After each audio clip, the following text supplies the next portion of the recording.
ಕನ್ನಂಬಾಡಿ ಕಟ್ಟೆ ನಮ್ಮೆಲ್ಲರ ಅನ್ನದ ತಟ್ಟೆ. ಈಗ ತಾನೆ ಇಲ್ಲಿಂದ ಹಿಡಿದು ಮಂಡ್ಯ, ಮೈಸೂರು, ಚಾಮರಾಜನಗರ, ಹಾಸನ, ತಮಿಳುನಾಡು ಎಲ್ಲರೂ ಕೂಡ ಈ ತಟ್ಟೆಯಿಂದ, ಈ ಕಟ್ಟೆಯಿಂದ ಅನ್ನದ ತಟ್ಟೆಯನ್ನ ಇಟ್ಕೊಂಡಿದ್ದಾರೆ. ಇದು ನಮ್ಮ ಬದುಕಿನ ಒಂದು ಜೀವ ನದಿ. ಇವತ್ತು ನಾವು ನೀವೆಲ್ಲ 92 ವರ್ಷ ಆದ್ರೂ ಕೂಡ ಬಹಳ ಸಂಭ್ರಮದಿಂದ ಈ ತಾಯಿಗೆ ನಮನ ಅರ್ಪಿಸಲಿಕ್ಕೆ ನಾವೆಲ್ಲ ಇಲ್ಲಿಗೆ ಬಂದಿದ್ದೇವೆ. ನಮ್ಮ ನಾಡು ದೇವತೆ ಚಾಮುಂಡೇಶ್ವರಿಯ ಆಶೀರ್ವಾದವನ್ನ ಪಡೆದು ರಾಜ್ಯದ ಜನತೆಗೆ ಉತ್ತಮವಾದಂತಹ ಮಳೆ ಸಿಗಲಿ ಅಂತ ಹೇಳಿ ನೀವೆಲ್ಲ ಪ್ರಾರ್ಥನೆಯನ್ನ ನಾವು ಮಾಡಿದ್ದೇವೆ. ಮೇಲ್ಗಡೆದಂತ ಮೋಡಕ್ಕೆ, ಪ್ರಕೃತಿಗೆ, ಈ ತಾಯಿಗೆ ಯಾರು ಅಧಿಕಾರದಲ್ಲಿದ್ದಾರೆ, ಯಾವ ಪಕ್ಷದಲ್ಲಿದ್ದಾರೆ ಅಂತ ಹೇಳಿ ಅವಕ್ಕೆ ಯಾವಾಗೂ ಗೊತ್ತಿಲ್ಲ. ನಿಮ್ಮ ಬದುಕು, ನಿಮ್ಮ ಭಾವನೆ, ನಿಮ್ಮ ಭಕ್ತಿ ಇವೆಲ್ಲ ಗಮನದಲ್ಲಿಟ್ಕೊಂಡು ನಾವೆಲ್ಲ ಸೇರಿ ಪ್ರಾರ್ಥನೆಯನ್ನ ನಾವು ಮಾಡ್ತೇವೆ. ಮನುಷ್ಯನ ಪ್ರಯತ್ನ ವಿಫಲ ಆಗ್ಬೋದು, ಆದ್ರೆ ಪ್ರಾರ್ಥನೆಗೆ ಫಲ ಸಿಗ್ತದೆ ಅನ್ನೋದಕ್ಕೆ ಈ ತಾಯಿ ಹರಿತಾ ಇರೋದೇ ಒಂದು ದೊಡ್ಡ ಸಾಕ್ಷಿ. ನಮ್ಮ ಸ್ನೇಹಿತರಾದಂತ, ನಿಮ್ಮ ಕ್ಷೇತ್ರದ ಶಾಸಕರಾದಂತ, ಈ ಜಿಲ್ಲೆಯ ಸ್ಥಳೀಯ ಶಾಸಕರಾದಂತ ನಮ್ಮ ರಮೇಶ್ ಬಂಡಿಸಿದ್ದೇಗೌಡರು ಅನೇಕ ವಿಚಾರಗಳನ್ನ ಪ್ರಸ್ತಾವನೆಯನ್ನ ಮಾಡಿದ್ದಾರೆ. ನಮ್ಮ ಚಲರಾಯಸ್ವಾಮಿಯವರು, ನಿಮ್ಮ ಜಿಲ್ಲಾ ಮಂತ್ರಿ, ಅವರ ರೈತ ಬದುಕನ್ನು ಅಚ್ಚುಕಟ್ಟು ಮಾಡಬೇಕು ಅಂತೇಳಿ ಈ ರಾಜ್ಯದಲ್ಲೇ ಒಂದು ಸಮರ್ಪಕವಾದಂತ ಒಂದು ಮಾರ್ಗದರ್ಶನವನ್ನ ಕೊಡ್ತಾ ಇದ್ದಾರೆ. ನಿಮ್ಮ ಜಿಲ್ಲೆಗೆ ಒಂದು ಇತಿಹಾಸ ಪುಟಕ್ಕೆ ಸೇರಬೇಕು ಅಂತೇಳಿ ಈ ಜಿಲ್ಲೆಯಿಂದ ಕೃಷಿ ವಿಶ್ವವಿದ್ಯಾಲಯನ ಕೂಡ ಪ್ರಾರಂಭವನ್ನ ಮಾಡ್ತಾ ಇದ್ದಾರೆ. ಇದು ನಿಮ್ಮ ಜಿಲ್ಲೆಗೆ ಒಂದು ದೊಡ್ಡ, ರೈತರ ಬದುಕಿಗೆ ಒಂದು ದೊಡ್ಡ ಮಾರ್ಗದರ್ಶನ ಕೊಡುವಂತ ಕೆಲಸ ಕೂಡ ಇವತ್ತು ಮಾಡ್ತಾ ಇದ್ದಾರೆ. ಭಾರತದ 7 ಪವಿತ್ರವಾದಂತಹ ನದಿಗಳಲ್ಲಿ ನಮ್ಮ ಕಾವೇರಿ ನದಿ ಕೂಡ ಒಂದು.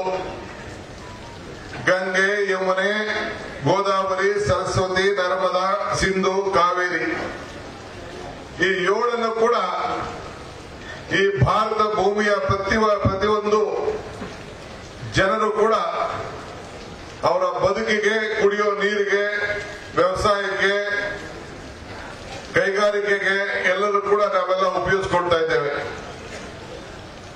ನಮ್ಮ ಸರ್ಕಾರ ಈ ವರ್ಷ 82 ಲಕ್ಷ ಹೆಕ್ಟೇರ್ಗೆ ಬಿತ್ತೆ ಕಾರ್ಯವನ್ನ ಈಗಾಗಲೇ ಕಾರ್ಯಕ್ರಮವನ್ನ ರೂಪಿಸಿಕೊಂಡು ಗುರಿಯನ್ನ ಹೊಂದಿಕೊಂಡಿದೆ. ಈಗಾಗಲೇ 66 ಲಕ್ಷ ಹೆಕ್ಟೇರ್ ರೈತನ ಬಿತ್ತೆ ಕಾರ್ಯವನ್ನು ಕೂಡ ಇವತ್ತು ಮಾಡಿಕೊಂಡು ಬಂದಿದ್ದಾರೆ. ಕಳೆದ ವರ್ಷ 223 ತಾಲೂಕುಗಳಲ್ಲಿ ಬರ ಇತ್ತು.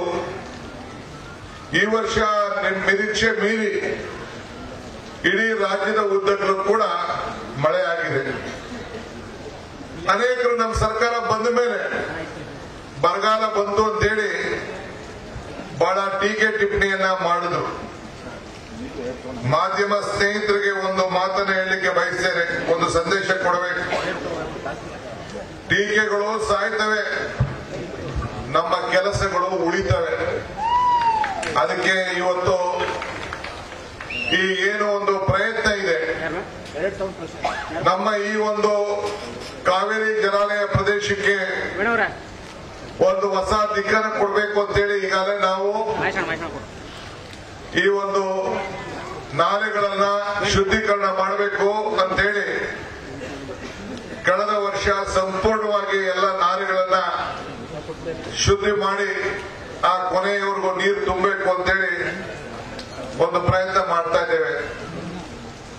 ಕಳೆದ 4 ದಿನದಿಂದ ನಮ್ಮ ವಿಧಾನಸೌಧದಲ್ಲಿ ಮುಖ್ಯಮಂತ್ರಿಗಳ ನೇತೃತ್ವದಲ್ಲಿ ಒಂದು ಕ್ಯಾಬಿನೆಟ್ ನಲ್ಲಿ ಮತ್ತು ಅಸೆಂಬ್ಲಿಯಲ್ಲಿ, ವಿಧಾನ ಪರಿಷತ್ನಲ್ಲಿ, ವಿಧಾನಸಭೆಯಲ್ಲಿ ಇಡೀ ರಾಜ್ಯದ ನಮ್ಮ ರೈತರ ಬದುಕಿಗೋಸ್ಕರ ಕೊನೆಯ ಹಳ್ಳಿವರೆಗೂ ಕೂಡ ಆ ನೀರನ್ನ ತಲುಪಬೇಕು ಅಂತೇಳಿ 1964-65ರಲ್ಲಿ ಒಂದು ತಿದ್ದುಪಡಿ ಒಂದು ಕಾನೂನು ಇತ್ತು.